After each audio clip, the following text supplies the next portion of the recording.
Hello friends. आज अपन जो current affair में बात करते हैं तो फर्स्ट अपना टॉपिक है कि पंजाब देश का पहला राज्य है जिसने संशोधित भारत नेट योजना को पूरे राज्य में लागू किया है। तो इसमें जो भारत नेट योजना है वो भारत सरकार की एक महत्वाकांक्षा योजना है जो जिसका उद्देश्य है कि सभी ग्राम पंचायतों को ब्रॉड कनेक्टिविटी प्रदान करना। तो इसका जो उद्देश्य क्या है, ब्रॉडबैंड कनेक्टिविटी प्रदान करना। तो जो ये संशोधित भारत नेट योजना है जो पूरे राज्य में लागू करने वाला पंजाब है वो देश का पहला राज्य बना है और ग्राम पंचायतों में ब्रॉडबैंड कनेक्टिविटी प्रदान करना इसका मुख्य उद्देश्य है। लिथुआनिया की नई पीएम प्रधानमंत्री बनी है वो है इंगा रुगिनियन। जो लिथुआनिया की नई पीएम बनी है वो है इंगा रुगिनियन। नेक्स्ट है यूक्रेन के नए प्रधानमंत्री यूलिया सिवरीडेंको है। तो लिथुआनिया की नई प्रधानमंत्री इंगा रिगुनियन है और यूक्रेन की नई प्रधानमंत्री यूलिया सिवरीडेंको है। नेक्स्ट है मिस वर्ल्ड 2025। इसका जो आयोजन है वो तेलंगाना हैदराबाद में किया गया और ये 72 इसका संस्करण था और इसकी विजेता रही है सुजाता चुंगसी। ये थाईलैंड की रहने वाली है। तो जो मिस वर्ल्ड 2025 है उसका आयोजन तेलंगाना में किया गया और इसकी जो सुजाता चुंगसी विजेता रही है वो थाईलैंड की रहने वाली थी और 72वां इसका संस्करण था।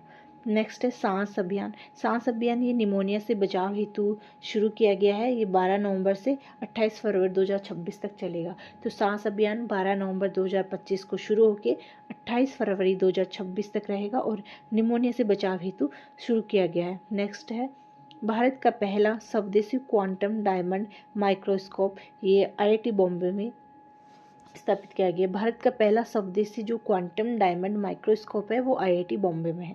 नेक्स्ट है अंतर्राष्ट्रीय पर्यटन मार्ट जो 13वां अंतर्राष्ट्रीय पर्यटन मार्ट है। ये गंगटोक सिक्किम में 13 से 16 नवंबर 2025 तक इसको शुरू किया गया है। तो जो 13वां अंतर्राष्ट्रीय पर्यटन मार्ट है वो गंगटोक सिक्किम में 13 से 16 नवंबर 2025 तक रहेगा। नेक्स्ट है निर्यात संवर्धन मिशन। ये 12 नवंबर 2025 को मंजूरी दी गई है और इसका जो खर्च है वो 25,060 करोड़ रुपए आया है और इसकी अवधि है 2025-26 से 2030-31 तक। तो निर्यात संवर्धन मिशन है, इसकी शुरुआत 12 नवंबर 2025 को इसको मंजूरी मिली है। 25,060 करोड़ रुपए इसका प्रीव्यय है और इसकी अवधि है 2025-26 से 2030-31 तक और इसमें कार्यान्वयन एजेंसी है वो विदेशी व्यापार महानिदेशालय है। कार्यान्वयन एजेंसी कौन सी है? विदेशी व्यापार महानिदेशालय। इसका उद्देश्य क्या है? मकसद क्या है? भारत की निर्यात प्रतिस्पर्धात्मकता को मजबूती प्रदान करना और इसके दो स्तंभ हैं वो है निर्यात प्रोत्साहन और निर्यात दिशा। तो इस पर वापस से देखते हैं निर्यात संवर्धन मिशन। ये 12 नवंबर 2025 को मंजूरी मिली है और इसका परिव्यय है 25,060 करोड़ रुपए और इसकी अवधि 2025-26 से 2030-31 तक है। कार्यान्वयन एजेंसी इसमें है विदेशी व्यापार महानिदेशालय। और नेक्स्ट इसका उद्देश्य क्या है कि जो भारत की जो निर्यात प्रतिस्पर्धात्मकता है उसको मजबूत करना है और इसमें दो स्तंभ है।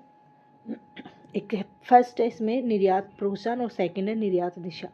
नेक्स्ट है स्टार्टअप कॉमन एप्लीकेशन एनर्जी। ये भारतीय बैंक संघ ने पीएसबी अलायंस के सहयोग से विकसित किया गया। स्टार्टअप कॉमन एप्लीकेशन एनर्जी ये भारतीय बैंक संघ ने पीएसबी अलायंस के सहयोग से विकसित किया है।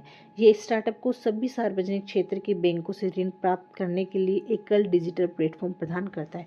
तो जो स्टार्टअप कॉमन एप्लीकेशन एनर्जी है वो भारतीय बैंक संघ ने पीएसबी अलायंस के सहयोग से विकसित किया है और इसका मतलब मुख्य कार्य क्या है वो है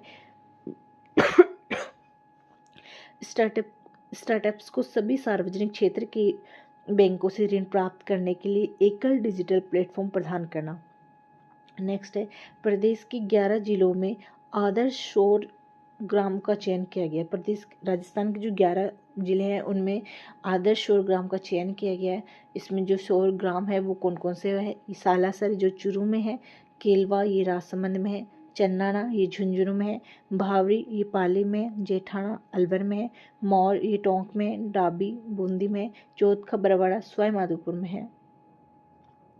दलोड ये प्रतापगढ़ में, मिसरौली झालावाड़ में, और बसई नवाब ये धौलपुर में है। तो इसमें सालासर चूरू में है, केलवा राजसमंद में, चंद्राना झुंझुनू में है, भावरी पाली में है, जेठाना अजमेर में है, मौर टोंक में है, डाबी बूंदी में है, चौथका बरवाड़ा सवाई माधोपुर में है, दलोट ये प्रतापगढ़ में है, मिसरौली झालावाड़ में है, और बसई नवाब ये धौलपुर में है। और एक बार वापस इसको स्टार्टअप कॉमन एप्लीकेशन एनर्जी ये भारतीय बैंक संघ और पीएसबी अलायंस के सहयोग से विकसित किया गया है, जो सभी सार्वजनिक क्षेत्र के बैंकों से ऋण प्राप्त करने के लिए एकल डिजिटल प्लेटफॉर्म प्रदान करता है। नेक्स्ट है श्री वी श्रीनिवासन बने राजस्थान के नए 46वें मुख्य सचिव। ध्यान रखना इसका, जो 46वें है 46 नंबर के हैं वी श्रीनिवास, ये जो राजस्थान के जो सुधांशु पंत है उनका स्थान इन्होंने लिया है।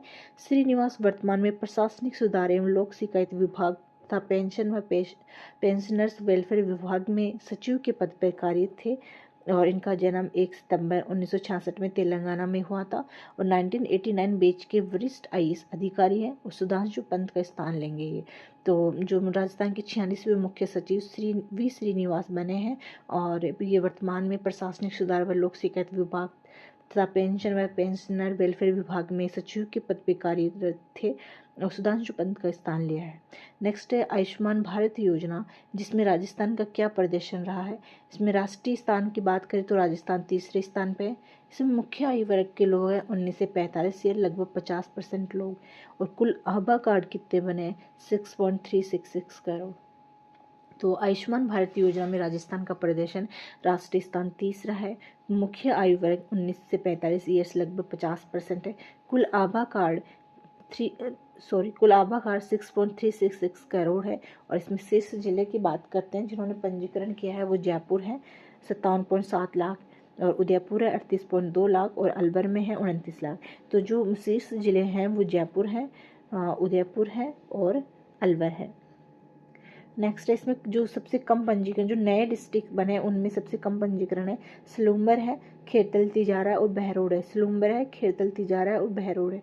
जो आयुष्मान योजना थी इसकी शुरुआत हुई थी 23 सितंबर 2018 को, और इसका जो लाभार्थियों का चयन किया गया है वो सोशियो इकोनॉमिक कास्ट सेंसस 2011 के आधार पर, जो सामाजिक आर्थिक जातीय जनगणना है उसके आधार पर, सामाजिक आर्थिक जातीय जनगणना है उसके आधार पर, जनगणना 2011 के आधार पर लाभार्थियों का चयन किया गया। इसमें जो मंत्रालय है वो स्वास्थ्य एवं परिवार कल्याण मंत्रालय है, और इसमें जो कवरेज है वो प्रति परिवार 5 लाख रुपए तक वार्षिक मुफ्त बीमा प्रदान किया गया है।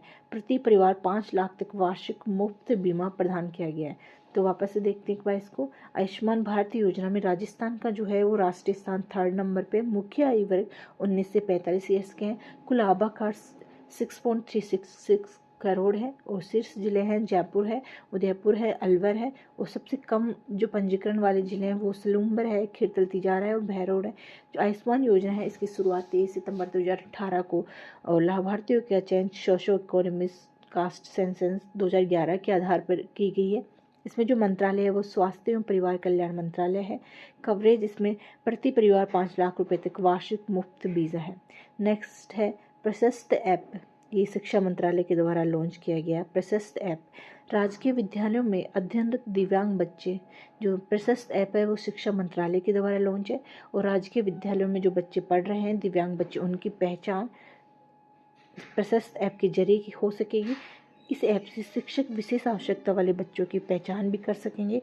इस ऐप से इन विशेष बच्चों के मूल्यांकन, पहचान व शिक्षण व प्रशिक्षण में मदद मिल सकेगी। समावेशी शिक्षा को नई दिशा देने के लिए शिक्षा मंत्रालय ने ये लॉन्च किया गया है। समावेशी शिक्षा को नई दिशा देने के लिए यह लॉन्च किया गया। दिव्यांग बच्चों के लिए उनकी पहचान की जा सके, उनकी विशेष जो आवश्यकताएं हैं उनके बारे में पता लगाया जा सके, उनका मूल्यांकन किया जाए, प्रशिक्षण व शिक्षण में भी मदद मिल सकेगी। नेक्स्ट है चेन्नई में आयोजित जूनियर राष्ट्रीय स्क्वैश चैंपियनशिप में खिताब 15 ईयर्स खिलाड़ी अनिका दुबे ने जीता है। तो जो जूनियर राष्ट्रीय स्क्वैश चैंपियनशिप है उसका आयोजन चेन्नई में किया गया, और इसमें 15 ईयर ओल्ड अनिका दुबे ने यह खिताब जीता है। तो चेन्नई में आयोजित जूनियर राष्ट्रीय स्क्वैश चैंपियनशिप में खिताब 15 ईयर ओल्ड अनिका दुबे ने जीता है। Thanks for watching.